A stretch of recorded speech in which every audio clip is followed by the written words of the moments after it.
Hello, everybody. Welcome back to another episode of The Last of Us Character Analysis. Happy Thanksgiving, everybody. Usually, I would, I know it's a holiday and all, but usually I'll put out content on Thanksgiving. I did it last year, so I figured I'd do it this year again and going forward. But yeah, Last of Us Character Analysis. Today we're going to be talking about Tommy Miller, which is Joel's brother. He's a pretty important character in The Last of Us 1 and 2. He plays a more prominent role in Last of Us Part 2, so we'll be talking about Last of Us, his role in Last of Us 1 and 2. Now, I had an idea. I was gonna run it by you guys as we wrap up this series, and it would actually the idea would extend this Last of Us series for character analysis. It would extend it more, but I'm still thinking of it, and I'm gonna run it by you guys in the probably the next character analysis for The Last of Us. But yeah, so I'm gonna run that idea. I think it's a pretty good idea. It makes sense. But yeah, let's talk about Tommy here. Let's get into it because he is a pretty important character. Um, But yeah, as always, I'm getting this info from the Last of Us Wiki. Great site, absolutely great site. Getting all my info from it. Now, spoilers ahead. Just for the game, as always. I'm not sure with Tommy, talking about Tommy, there's gonna be too much spoilers, but just be prepared for potential spoilers. You know. But yeah, Tommy Miller is a supporting character in The Last of Us Part 1 and The Last of Us Part 2. He is Joel's younger brother and Sarah's parental uncle. A caring and compassionate man, Tommy survived the outbreak with Joel. However, the two separated as Tommy sought a more meaningful life than mere survival, leading him to join the Fireflies and later seek redemption through his wife Maria and the community of Jackson. Um, Background and early life. So we're also going to be talking about Joel because Joel is his brother too. So going to be throwing a little bit of Joel in here, when they grow up and stuff. So Tommy was born during the early to mid 1980s, sometime after his older brother Joel in Arlington, Texas, where they were raised together. As a child, Tommy shared mutual interest in music and college football with his brother. Later, Tommy became an uncle after birth of his niece Sarah. Excuse me, and likely contributed to raising her. Tommy regularly joined Joel and Sarah at several events and carnivals, evidenced by the photos in Sarah's room. As an adult, he lived in Travis County, Texas, and worked in construction alongside Joel. He befriended Lewis, a local farmer, and owned an SUV. Once on his birthday, Tommy and Joel rented two Harley Davidson's motorcycles and went across country for a ride. Now that is mentioned, of course, later in The Last of Us Part 1. Now let's talk about Outbreak Day. Tommy on Outbreak Day. Tommy first appears when he talks to his brother Joel on the phone discussing the matter of Joel's job in architecture and a contractor. There, the conversation is cut short when Joel hangs up. Um, in the early hours of the morning the next day, Sarah finds Joel's cell phone, finding a comment text message from Tommy asking, "Where the hell are you? Call me," and 8 missed calls from him. He appears in person in the early hours of the cordyceps brain infection outbreak, picking up Joel and Sarah from their house to get them safely to the three drive through town with the plan to get to the blockade that the military had set up. They witnessed streets filled with newly infected runners, people fearfully running through the streets, and fires engulfing multiple buildings. After reaching Texas State Highway 71, they encounter a traffic jam which turns into mayhem, which infected starts attacking the car in front of them. They quickly turn around, pursued by several infected, and attempt a detour. Among the chaos, a vehicle crashes into the side of Tommy's car. They all survive the crash, but Sarah's leg is broken, causing Joel to carry her and Tommy to cover them with Joel's revolver. Tommy manages to circle back for Joel and Sarah after being separated at the bar, just in time to save Joel's life from a soldier preparing to execute him. But Sarah is shot in the abdomen. As Joel tries to apply pressure to Sarah's wound, he looks at Tommy, who responds with an uncertain, nervous stare. Soon Sarah dies in front of her uncle in her father's arms. Now he did join the Fireflies. We're gonna be talking about that now. 20 years, in the 20 years, Joel and Tommy kind of split up. I'm not entirely sure when. Maybe it was right after the outbreak really started. Maybe it was a few years in to the outbreak. Now, but yeah, I guess we might find out. I don't know. But fighting for the Fireflies in the years following the outbreak, yeah, Tommy and Joel made their way to Boston quarantine zone, but the actions committed by the brothers in order to survive caused Tommy to suffer nightmares from those years. Sickened by Joel's growing inhumane activities and the military's tyranny, he decided to join the Fireflies after being convinced by Marlene, who was filled with hope that the world could get better, which led to an argument between him and Joel ending with parting ways. Tommy's last words to Joel being, "I don't ever want to see your goddamned face again," which is a very famous quote in my eyes, from Tommy, as mentioned. He spent a long time with the Fireflies, even visiting the group's main research lab in the University of Eastern Colorado. He worked closely with Eugene Linden while stationed in the Denver QZ. While there, they were under the command of brutal cell leader and regularly bombed military checkpoints, killing many soldiers and even civilians in their skirmishes. He also encountered the WLF at some point in Seattle, which that's actually interesting because I guess because if you guys in Last of Us Part Two, Tommy knew what the WLF was because apparently he came across them before, before the events of Last of Us Part Two, which that's actually interesting. Um, which is pretty good. At some point, Tommy made a trip back to the brothers' hometown in Texas. Most of the things were long gone, although he retrieved a slightly faded photo of Joel and Sarah at a soccer match. Meeting Joel again. During the fall of 2033, Tommy was with Maria and several of their men at the power plant, trying to restore power. There to restore their settlement with electricity. While there, Maria spots a man and a teenage girl trying to get to their entrance. Tommy looks over and realizes it is Joel. Tommy greets his brother with open arms and welcomes him to the plant, introducing him and the teenage girl to Ellie Maria. And according to Owen Moore, which is a former Firefly, Tommy left the group sometime around 2027 to 2028. It is not really cleared up why he left, but that's just worth mentioning. But yeah, a few years after he left the Fireflies, he sees Joel again at the power plant. After showing Joel around and getting the power back on, Joel gives Tommy the information regarding Ellie's immunity to the CBI, to the cordyceps brain infection. Expecting Tommy to heed his order to take out the delivery of Ellie. Due to leaving the Fireflies and their calls behind him and the danger of the journey, Tommy refuses to deliver Ellie to the group, realizing that Joel hasn't changed since he last saw him. An argument ensues in which Joel indirectly insults Tommy's community, and the memories of their dark past resurface, leading to an enraged Joel shoving his brother, but they are interrupted by a bandit attack. Tommy, with help from Joel and some of his men, fends off the attackers. Tommy reconsiders his decision to take Ellie to the Firefly's lab after seeing her interactions with Joel. Maria is understandably upset with Tommy, tells her this, knowing that she may have ended up being a widow if Tommy even made one mistake. Before he could leave with Ellie, she steals a horse and runs away. Joel and Tommy give chase, tracking her on horseback through the woods and arriving at a narrow pass with a couple of cabins before they are ambushed by the bandits there. They later defeat the bandits and they end up pushing through a house, like a big corral in the farm and stuff, whereas Ellie is holed up as her horse, or Tommy's horse, is parked out front. Realizing the two have some talking to do, Tommy keeps watch downstairs. After a while, he notices the more bandits have tracked them to the ranch, so he runs upstairs to alert Joe and Ellie in the incoming danger. They fight their way out of the house, regrouping outside. After offering Ellie help on her horse, Tommy and others ride back to the dam, where Tommy shows them how he has turned Jackson into a small fortified town now with electricity, enabling the children to watch television. Joel tells Tommy he will take Ellie and Tommy to go back to Maria, proving himself to have changed. Tommy tells them that a Fireflies lab is at the University of Eastern Colorado. As Joel is about to leave with Ellie, he offers them both sanctuary in his town, saying that there is always a place for Joel. Joel's an answer, giving the impression of acceptance, and bids Tommy farewell before riding off. In the spring of 2034, after Joel rescues Ellie from the Fireflies in Salt Lake City, they return to Jackson, intending to live in Tommy's settlement. When Joel does return, Tommy accepts them as he's promised, giving them room each and has them working on fortifications while they live there. He introduces Joel to a woman named Esther. Esther. Joel believes that his brother intends to have them hitched. What? I never heard of that one before. That's very interesting.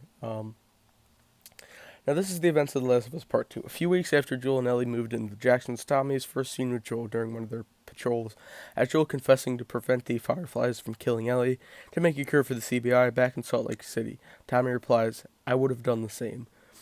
The two then ride their horses back to Jackson. Over the next few years, Tommy patrolled exclusively with Joel when on duty. The brothers patrolled the Mountain View Lodge the most, with it becoming common knowledge in the community that it was one of their favorites, principally because the pair could play guitar together in near peace high up in the ski lodge by the mountain.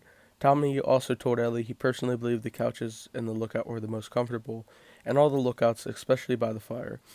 The pair even wrote their own personal comments in their logbooks while patrolling this area, a practice that irritated fellow patrolman Mike, but amused Eugene, Linden, Bonnie, and Greg.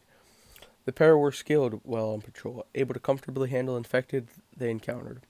In 2036, Ellie joined Tommy and Joel on one of their patrols around Mountain View. While Joel scouted the lodge, Tommy took Ellie up towards the mountain and helps teach Ellie how to snipe from a distance by clearing out infected areas. around the ski lodge near Jackson. He remarks to her that infected regularly migrate through the area during the winter. He also asks Ellie why she seems uneasy with Joel, but she dodges the question. The two regroup with Joel at the lodge. He reveals the strings on Ellie's guitar need changing. Taking the guitar to play, Tommy suggests Joel and Ellie go to the searching for strings in the nearby abandoned music store. Despite Ellie's reluctance, Tommy convinces her to go with Joel, leaving Joel. By 2038, Tommy is still in Jackson as in present and is present at the community's winter dance, while Seth uses a homophobic slur for Dina and Ellie, causing Joel to get physical with him.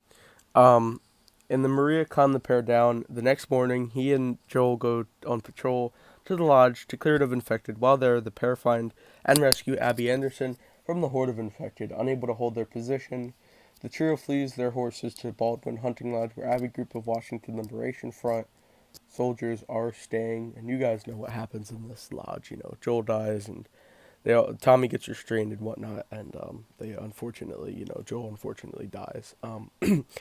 Now we're gonna go a bit. So Tommy actually, a few days after, I believe, or maybe it was the night, I don't know, but a few days after, um, Tommy ends up going and hunting Abby. He goes up and hunts Abby, and he leaves, and Ellie and Dina go after him in Seattle, and he wants to get revenge, kind of like Ellie wanted to, but Ellie left. So Ellie and Dina leave, and you guys know their story in Seattle and stuff. But following the lead, this is in Seattle now. Following the lead, he eventually reaches the city marina, intent to finding Abby, Owen, and Mel hiding there. However, he was attacked by Manny Alvarez's platoon, who were attempting to reach the boats and launch an invasion of the Seraphites Island. Recognizing Manny, Tommy uses a sniper rifle to fight back, killing all but Manny himself. So yeah, Manny. Now Manny, I would talk about Manny. He's just one of Abby's WLF. He's one of Abby's friends of the WLF, and he dies by a gunshot by Tommy. Abby arrives at the scene and helps Manny advance on Tommy, who shoots near them to attract the infected of their location, seemingly cornering Tommy in an airport. He sneaks up to two and kills Manny with a headshot and viciously attacks Abby on the pier. He gains the upper hand but is stabbed by Yara and pushed into the ocean. Jesse, having heard from another WLF patrol about Tommy's attack at the marina, eventually finds him. Jesse reveals Ellie is also in the city and is heading out for Abby and Owen's hideout. The pair find Ellie at the aquarium shortly after she was killed by Owen and Mel. Finding her shaken up, he coaxes her to leave him with them, accidentally leaving Ellie's map behind, which actually is important, which reveals to Abby where, they are. Regrouping with Dina at the city's theater. A few hours later, Tommy and Jesse begin planning how to return to Jackson. Ellie approaches them on stage, revealing she still wishes to kill Abby. Tommy convinces Ellie to forget about Abby and focus on taking the pregnant Dina back to Jackson. To lighten the mood, he reveals how he found a gold necklace, hoping to use it as a bribe to win Maria back. Once he returns to Jackson. Jesse and Ellie doubt it is real, so he goes to collect it from the front hall. While there, he is sneaked up on by Abby and Lev, who used Ellie's map to locate them. He complies with her demands, but mocks that she is a coward if she shoots him in the back. Enraged, Abby viciously beats Tommy to the floor, attracting Jesse and Ellie into the room. Abby kills Jesse, which I said it before, I think, in the last analysis. I'm going to do a Jesse character analysis, because he's also pretty important. I can't really get around the fact that he dies. I was trying to save that, but I can't really get around the fact. I feel like I have to talk about it for it to make sense, with Tommy and everybody else's character analysis. So, yeah, Jesse unfortunately dies with a headshot and uses Tommy to make Ellie surrender. Despite his pleas for Ellie not to, Ellie attempts to convince Abby to take her away and spare Tommy. But Abby, disappointed that the pair wasted the fact that she spared them in Jackson, aims to shoot Ellie dead. Tommy jumps up, grabbing Ellie and wrestles for a gun, but Lev shoots him in the leg, enabling Abby to knock him down and shoot him in the head. However, the angle he is shot at means the bullet merely grazed the orbital plate template of Tommy's head, resulting in him only losing an eye and some mobility. Which that's actually interesting. He got shot, and when I first played the game, I actually thought he died, and that was upsetting. But when he appeared at the farm, which we'll talk about, yeah, so he'll be missing an eye. He does have an eye now, but he's all good. Sometime later, a battered Ellie and Dina return and help him return to Jackson. When they return, Ellie promises Tommy she will one day kill Abby to avenge what she did to them. They're struggling to walk and blind in one eye. The events of Seattle have left Tommy bitter and guilty, and he and Maria decide to spend some time apart. Months later, he goes to Ellie and Dina's farm, where the pair have chosen to recover after an ordeal against Abby with Dina's child, JJ. He reveals a new member, and Jackson knows that Abby and Lev were heading to Santa Barbara. Tries to convince Ellie to go kill them in his place. Now being too weak to do it himself, Ellie refuses, leading Tommy to remind her about her promise before storming out. Dina angrily berates him for trying to get Ellie to go after Abby, but he ignores her and rides off on his horse. Disappointment. Tommy's visit eventually proves successful as Ellie, suffering from PTSD and believing that killing Abby will give her closure, decides to leave Dina and pursue Abby one last time. And that is kind of the end of Tommy's story. And I'm also going to be, like I said, like always, give my final analysis and what I think on him personally. Um, yeah, so Tommy didn't end up going after Abby, because he couldn't, with his injuries. Um, but Ellie does, and it's just you know how that ends.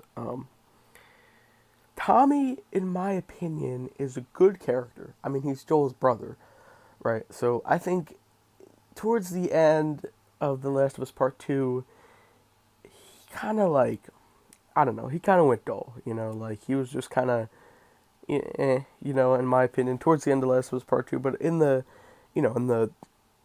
rest of the game, before towards the end, I think he was a good character. I thought, though he wasn't really a major part in The Last of Us Part 1, he was a major part in The Last of Us Part 2. He wasn't seen too much, only in like the few chapters, the fall chapter in Last of Us Part 1 mainly, and I think he's a great character though. I think it was very greatly written. A few things could be changed about him. I think, like I don't know, I feel like he could be like, I'd like to see what would happen if Joel and Tommy stayed together and they never left. Like, would they have left Boston together?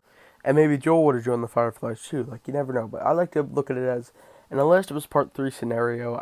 If it Last of Us Part 3 comes out, I don't think Tommy would really be too prevalent. I feel like his character was kind of officially wrote off. So I think that would make sense. If he wasn't in Last of Us Part 3. I mean, you never know. But like I said, if Last of Us Part 3 comes out, he wouldn't be. I don't think he would be too prevalent in there. So, yeah, that's my analysis on Tommy Miller. So good character. But yeah, that's pretty much it. Make sure to subscribe for more content, like the video, all the good stuff. Discord, Twitch, Instagram, links in the description. Yeah, like I said, I have a few ideas on perhaps how to extend this Last of Us series for a good idea for character analysis. But I'm gonna run that by you guys next episode of Last of Us character analysis. But yeah, I'll see you guys in the next video.